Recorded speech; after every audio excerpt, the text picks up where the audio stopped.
जय हिंद प्यारे साथियों आज हम देखेंगे विष्णु के 10 अवतार कौन कौन है। विष्णु जी के 10 अवतार हैं। 10 अवतार कौन कौन है इन्हीं के बारे में हम लोग पढ़ेंगे। विष्णु के 10 अवतार में देखें तो सबसे पहला अवतार जो आता है वो मत्स्य अवतार आता है। विष्णु के पहला अवतार मत्स्य अवतार आता है। मत्स्य अवतार में क्या होता है, इसका उल्लेख सर्वप्रथम शतपथ ब्राह्मण में मिलता है। जब पृथ्वी विश्वव्यापी जल प्रलय से भयभीत हो चुकी तो विष्णु ने क्या किया था, मछली का रूप लेकर के अवतार लिया। मनु को इस आसन्न भय से सावधान किया। यानी मनु को आसन्न भय से मतलब मनुष्यों को आसन्न भय से सावधान किया। यानी मनु को आसन्न भय से इन्होंने क्या किया, आसन भय से सावधान किया। पृथ्वी के जलमग्न हो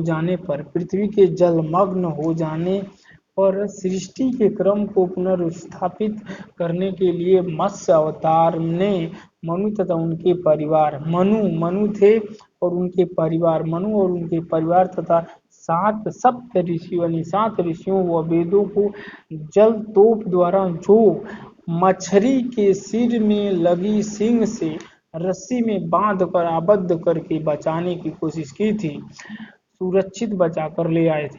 यानी मछली अवतार में मतलब मनु और उनके परिवार तथा 7 ऋषियों और वेदों को मछली रूप में विष्णु जी अवतार लेकर के बचा लेते हैं। यानी मनु के परिवार को और उनके साथ मतलब 7 ऋषियों को और चार वेदों को बचाने का काम मछली अवतार में करते हैं। पृथ्वी जलमग्न हो रही होती है तो एक नौका में इनको बैठा लेते हैं और नौका को बैठा करके मछली का अवतार लेकर रस्सी से अपने पूंछ में बांध करके निकाल लेते हैं। ये होता है विष्णु का मत्स्य अवतार। विष्णु के 10 अवतार में मत्स्य अवतार है। फिर आता है कुर्रम अवतार। आप कहेंगे कुर्रम अवतार क्या है?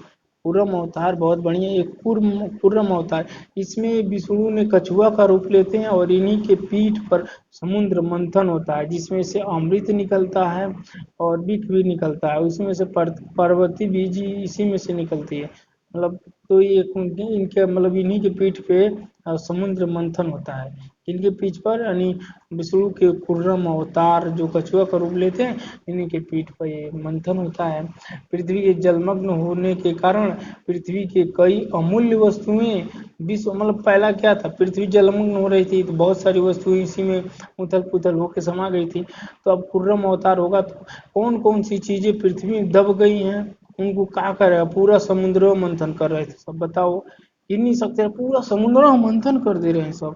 और कैसे कर रहे हैं, तो ये देखिए पृथ्वी के जलमग्न होने के कारण पृथ्वी के कई अमूल्य वस्तुएं विश्व की सिंधु के तल में यानी समुद्र के गर्भ में समा गए थे। इसमें अमृत भी था, बहुत सारी वस्तुएं भी थी। इन वस्तुओं को प्राप्त करने के लिए देवता मन और असुरों ने और दानवों ने असुरों ने समुद्र मंथन की योजना बनाई। समुद्र मंथन की योजना को समुद्र मंथन की योजना को आगे बढ़ाने हेतु विष्णु ने एक बृहदाकार कछुआ यानी कछुआ को कुर्रम कहते हैं, कछुआ के रूप में अवतार लिया। देवताओं ने कुर्रम के पीठ पर मदरांचल पर्वत यानी विष्णु जो कछुआ का अवतार लिए थे, इस कछुए के पीठ पर मदरांचल पर्वत को रख करके पूरा समुद्र में मंथन कर रहे थे। एक तरफ देवता थे, एक तरफ राक्षस थे। देवता राक्षस मिल के खड़ समुद्रों को मत रहे थे, कह रहे थे हमारी पृथ्वी में बहुत सारी चीजें इसी में सब समुद्र के गर्भ में दब गई, आप मत के बाहर निकालेंगे। जिस प्रकार क्या होता, मक्खन घुमा के उसमें से मतलब घी को निकाला जाता, उसी तरह एक देवता कर रहे थे हमारी पृथ्वी की बहुत सारी वस्तुएं समुद्र में खो गई हैं, हम इसको मथेंगे। तो विष्णु इसके लिए कोई वेश चाहिए था, तो इस समुद्र में ये क्या किए, कुर्रम अवतार में विष्णु ने कुर्रम अवतार लेते हैं। कुर्रम अवतार में इनके पीठ पर मदरांचल पर्वत को देवताओं ले जा करके और समुद्र मंथन करते हैं, तो उसमें से अमृत निकलता है। ठीक, तो देवताओं ने कुर्रम अवतार मदरांचल पर्वत को रख करके मदरांचल पर्वत को रखते हैं तो इनके जो बांधते हैं मदरांचल पर्वत को, इस नाग होते हैं, उस नाग का नाम क्या है, नागराज वासुकी। नागराज वासुकी को क्या करते हैं, मदरांचल पर्वत को बांध के एक तरफ देवता एक तरफ दानव दोनों मंथन करना प्रारंभ कर देते हैं। फिर मदरांचल पर्वत में वो नागराज वासुकी को मदरांचल पर्वत में लपेट कर समुद्र मंथन किया जाता है।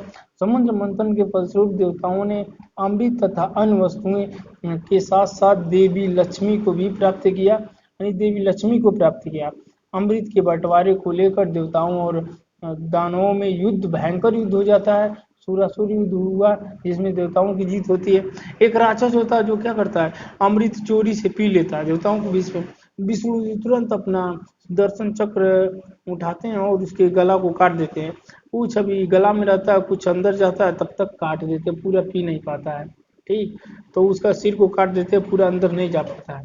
तो विष्णु ने अपने सुदर्शन चक्र से उसके धड़ को उड़ा देते हैं। अच्छा, अब ये तो आ गया कुर्रम अवतार। आप देखेंगे ये उनका अवतार आता है वराह अवतार। वराह अवतार क्या होता है, वराह अवतार में दानव हिरणाक्ष, एक दानव होता है हिरणाक्ष, वो क्या करता है, वो हिरणाक्ष ने पृथ्वी को विश्व सिंधु में डुबोकर पृथ्वीवासियों पर अत्याचार करने लगा। मतलब पृथ्वी को ले जाकर समुद्र में डुबो दिया। अब बात ये आती है, समुद्र पृथ्वी पर है तो फिर पृथ्वी को समुद्र में कैसे डूबेगा, यानी ये दूसरे ग्रह पर कोई समुद्र खोजा होगा, यानी उसका विज्ञान आज के विज्ञान से हाई रहा होगा, तभी तो दूसरे ग्रह पर जाकर कोई मतलब समुद्र खोजा होगा। नहीं तो इस ग्रह पर पृथ्वी इसी में है तो समुद्र में कैसे डूबेगा। तो यानी दूसरे ग्रह पर उन्होंने खोज कर लिया होगा। हम हमारा विज्ञान अभी तक वहां तक नहीं पहुंच पाया है। तो उन्होंने क्या किया था, देवताओं ने क्या किया, पृथ्वीवासियों पर अत्याचार करने लगा था ये हिरणाक्ष ने। तो देवताओं ने उसे मारने के लिए भगवान विष्णु से प्रार्थना किया। अब हिरणाक्ष विष्टा यानी मल का कोट, मन का कोट पहनकर उसकी आड़ में रहने लगा। विष्ठा की कोट ढाने के लिए भगवान विष्णु ने एक बृहदाकार वराह वराह सुअर, पराग मतलब सुअर के रूप में अवतार लिए। हिरणाक्ष को मारकर पृथ्वी को अपने हिरणाक्ष को मारकर पृथ्वी को क्या किए, पृथ्वी को अपने दांतों से उठाकर उसे यथावत रख दिया। यानी ये देखिए, यही मतलब देखिए सुअर अवतार में है तो इनके सुअर कैसे ऐसे दांत निकले होते हैं। इसी पे देख रहे हैं, पृथ्वी को टांग के यानी समुद्र से बाहर ला करके फिर यथावत रख देते हैं अंतरिक्ष में। यानी समुद्र में पृथ्वी ऐसे घूम रही थी तो ये हिरणाक्ष ने क्या किया, इसको ले जाकर किसी दूसरे ग्रह में समुद्र में डुबो दिया। तो इन्होंने ले जाकर वहां से वराह अवतार में विष्णु अवतार लेते हैं और ला के यथावत अंतरिक्ष में से लटका देते हैं पृथ्वी को। यानी वो हिरणाक्ष दूसरे ग्रह का ज्ञाता रहा होगा, तभी तो दूसरे ग्रह दूसरे कहीं अंतरिक्ष में ले जाकर, यूनिवर्स बहुत बड़ा है, ले जाकर कहीं चुराए हो गया तो इन्होंने जाकर खिलाए, ये वराह अवतार हो गया। अच्छा, अब ये नहीं कहा जाता है रामायण महाभारत या पुराणों में कि हिरणाक्ष ने पृथ्वी को समुद्र में किस समुद्र में डुबाया था। पृथ्वी पर जो समुद्र उसमें कैसे पृथ्वी डूबेगी, अंतरिक्ष में कहीं खोज लिया होगा वो, इसका जिक्र तो मिलता नहीं है। अच्छा, अब फिर नरसिंह अवतार। नरसिंह अवतार तो जान ही रहे हैं, नरसिंह अवतार विष्णु का चौथा अवतार क्या होता है, नरसिंह अवतार।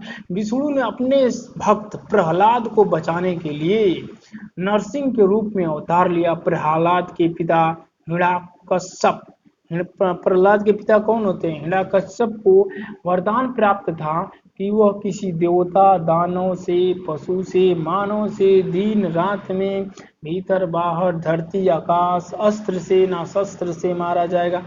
मतलब इसको वरदान था, न घर में मारा जाए, न बाहर, न आकाश में, न पाताल में, न अस्त्र से, न शस्त्र से, न आदमी मारे, न औरत मारे, न रात में मरे, न दिन में मरे, न धरती मरे, न आकाश में, न इस तरह के। हिरण्यकश्यप को क्या था, मतलब हिरण्यकश्यप को इस तरह के वरदान प्राप्त थे, तो इसीलिए भगवान विष्णु ने नरसिंह अवतार लिया। न मानव था, न ये मानव थे, न स्त्री थे, न पशु थे, न जानवर थे, तो इन्होंने ये रूप अपना धारण किया।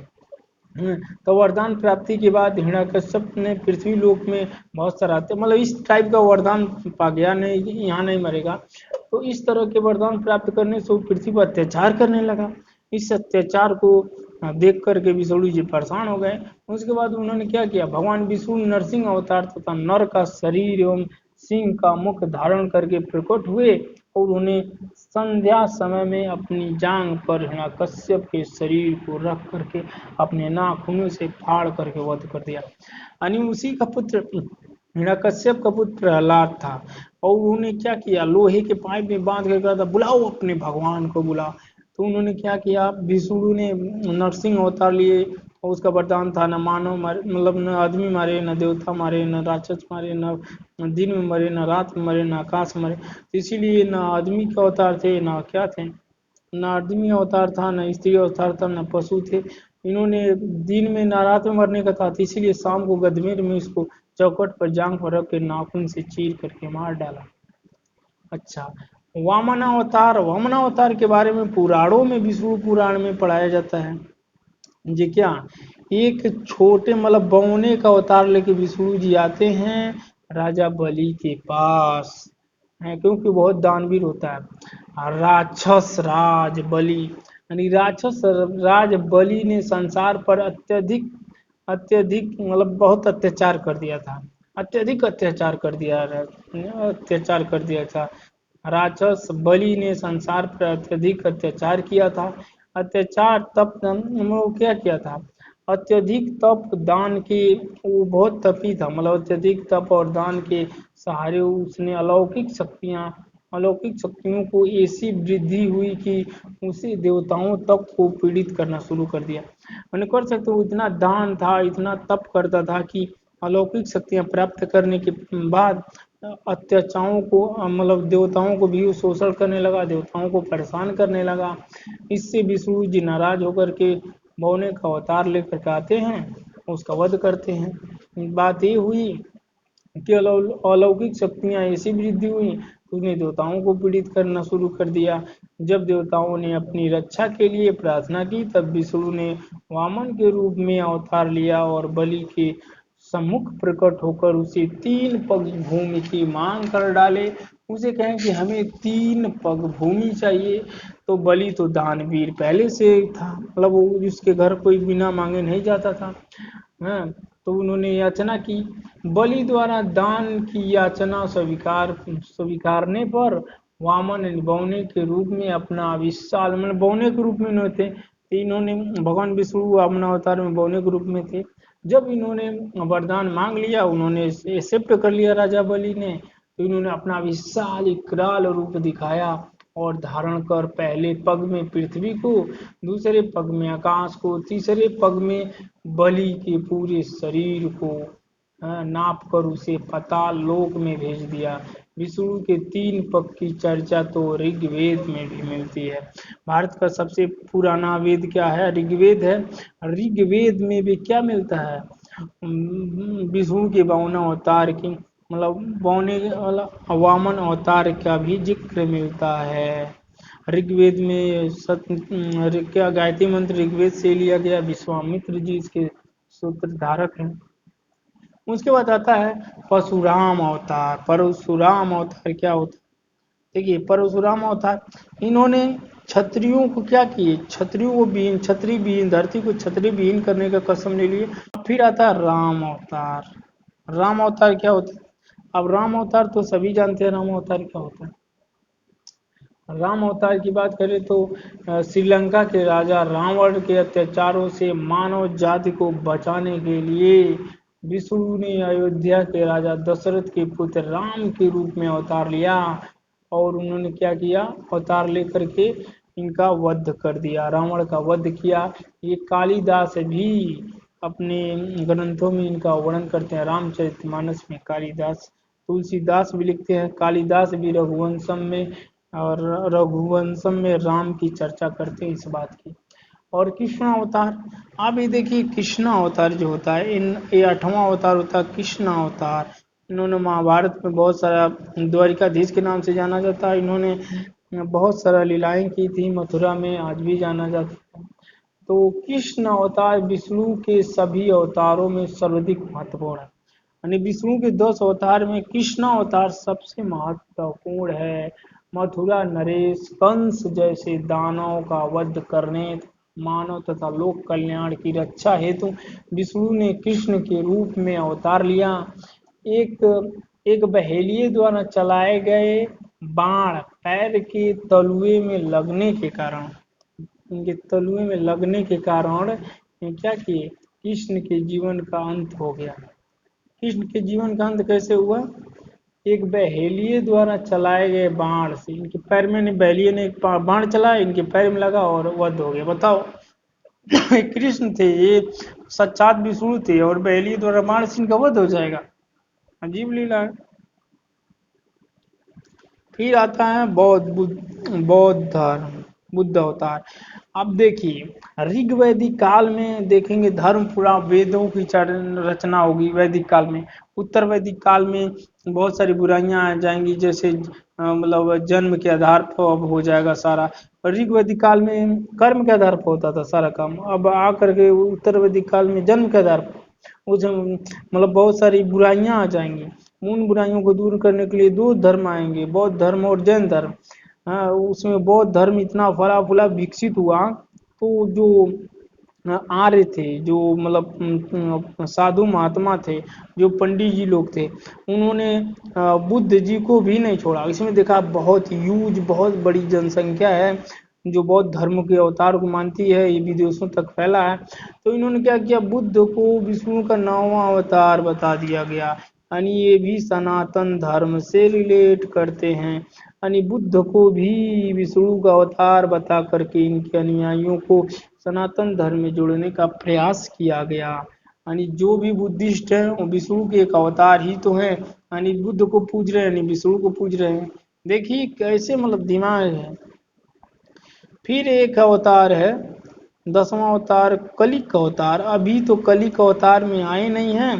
कहा जाता है कलिक अवतार में एक ऐसे इंसान आएंगे विष्णु के रूप में, सफेद घोड़े पर सवार होंगे, उनके हाथ में लहलहाती हुई तलवार होगी, और वो आएंगे तो कलयुग से क्या करेंगे, पृथ्वी की रक्षा करेंगे, इस पर अत्याचारों से मुक्ति दिलाएंगे, क्योंकि इस समय भ्रष्टाचार से पृथ्वी ओत-पोत हो गई है। कलिक अवतार का होना अभी शेष है, यानी कलिक अवतार का इनका अभी अवतार होना शेष है। कलिक के अंतिम चरण में, यानी कलयुग के अंतिम चरण में विष्णु मानव के रूप में श्वेत अश्वमण, श्वेत घोड़े पर सवार, प्रज्वलित खंड हाथ में लिए, यही प्रज्वलित खंड हाथ में लिए, प्रज्वलित खंड हाथ में लिए अवतार लेंगे और कलयुग का अंत कर नए युग का स्थापित करेंगे। ठीक, तो ये था विष्णु के अवतार, यानी क्या था 10 अवतार। 10 अवतार के बारे में हमने पढ़ लिया। तो ठीक है, जय हिंद, मिलते हैं अगली वीडियो में।